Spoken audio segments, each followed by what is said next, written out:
What's up, graphic designers? In a minute, I'm going to walk you through how I created this visual step by step. However, first, I'm going to give you guys a little bit of feedback from your submissions from Wednesday's class. Thank you so much, Zichi.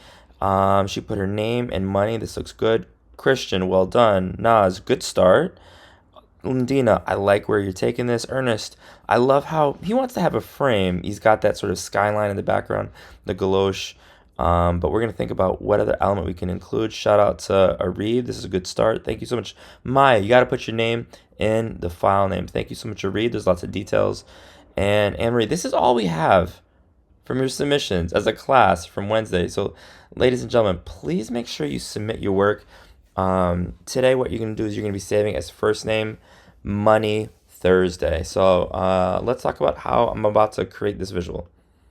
What's up, graphic designers? Today is day 2 of this print currency project where we're designing banknotes featuring elements that appeal to us and our whims and our interest areas. And so here's an example of what looks like a Swiss banknote. And we're going to take some inspiration. I see that we've got what looks like a train system. We've got some like internal mechanics going on. We've got some cool geometry. We've got several different shades of blue and yellow. So much text, so many digits. We're going to use this as a jumping off point. And I'm actually going to share with you how I started. So the first thing that I did was I got a galoche pattern and I pasted it in. And then I desaturated it, dropped the opacity just a tad. And then I found this old school map of New York City. I think this is from the 1960s. I desaturated it. And then I applied a layer mask to eliminate some elements that I didn't want to include. And I also applied the blending mode multiply. So originally it was like this. And I was experimenting with blending mode, although I might come back and change that. Next, I created a new layer, and then I added this nice teal. I applied the multiply blending mode. I added this yellow in the upper left hand, and then the lower right hand corner. Next, I was thinking about like who are some individuals that I really admire. And I love Mitchell Robinson because he's a beast on the court, but he's also like a really nice guy with some great values. And so one of the things that I was able to do is create a layer mask, right? I sort of extracted him. And then, believe it or not, I went to the filter gallery, and here's how I did this. I'm gonna press Command J, and then I went to filter gallery, and then there's so many different options we can choose from, and I think I selected smudge stick. But if you select rough palette, film grain, that's actually kind of cool. Colored pencils.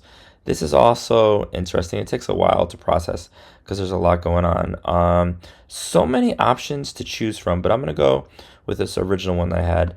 And then I created a layer selection, and then I made him just yellow. So again, to do that, I held Command, I clicked the layer mask, the thumbnail, create a new layer above, and check this out. What we'll do is I'm going to right click the paint bucket. I'm going to select the gradient, and we'll get a new color. I got this yellow and blue template or like color scheme going on, but these are pastels, and let's give this a shot. I'm curious to see what this is going to look like. So I'm going to left click and drag, and we can't see anything because it's underneath, but when I drag it on top, there we go.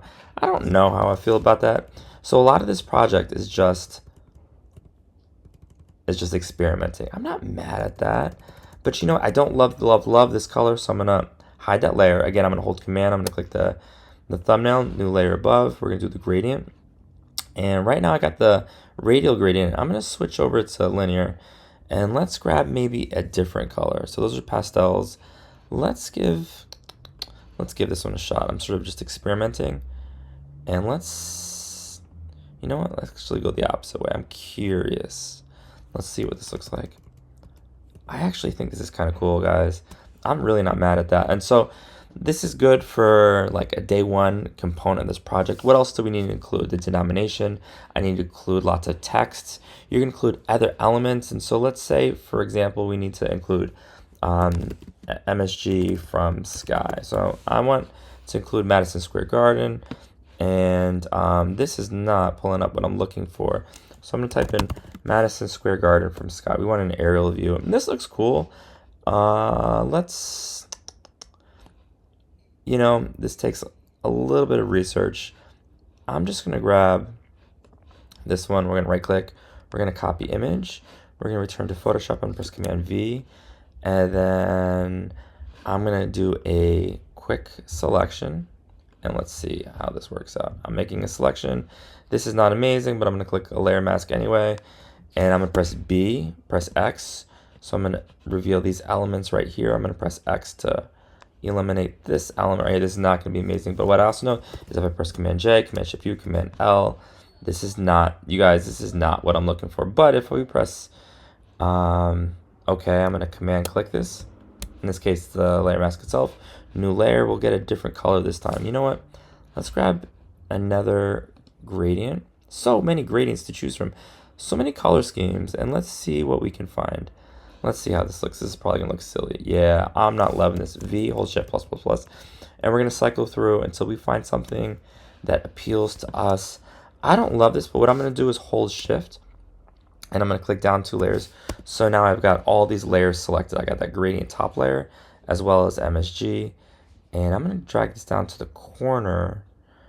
And I don't love that. That's okay though. You guys, I'm gonna press H and I'm gonna zoom in because there's this element right here. I know that you guys know that if we need to eliminate an element, what we can do is use the rectangular marquee. So much going on. I'm gonna press M, right click. We're gonna do content aware fill. Oh, this is a little bit of a throwback. We're gonna press OK. And now Command D, Command 0. And then maybe if we wanted that color, we could have something that looks a little bit like this. I can't wait to see what you guys produce. Let me know if you have any questions. Good luck.